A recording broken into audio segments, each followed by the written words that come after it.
திமுக வந்து கிட்டத்தட்ட 30% 75 சீட்டு வருதுன்றாங்க.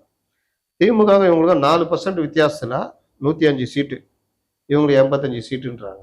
அவ்வளோ பெரிய அணி. இந்த சைடு இவ்வளோ பெரிய அணி இருக்குது. இவங்க எல்லாம் பர்சன்டேஜ் அவங்க பர்சன்டேஜ் கணக்கு போட்டாலே போன தடவை 45, இவங்க 39. அது எதுவுமே இருக்காது. சரி இவருக்கு அதுல பிரிச்சு வரோம்னா ஒரு 20% வரும் நம்மளே நம்புறோம். ஓரளவுக்கு பர்சன்டேஜ் வாங்குவார்.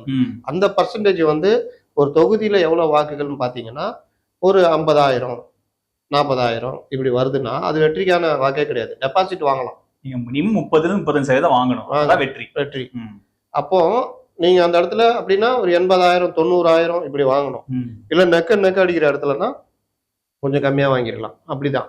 அப்படி வாங்கினா 3ஆ பிரியும் பொழுது நீங்க அந்த அளவுக்கு வாக்கு வாங்கியிருந்தீங்கன்னா வேற யாராவது ஒருத்தர் அடிப்பாங்க. அப்போ இது வந்து ஹம்பக்குன்னு எல்லாருக்குமே தெரியும். இது ஒரு இதுவே கிடையாது. ஆனா இதை தூக்கிட்டே உருட்டிக்கிட்டு இருக்கிறாங்க. எல்லாரும் பரபரப்புக்காக ஏதாவது பேசுதுன்றது.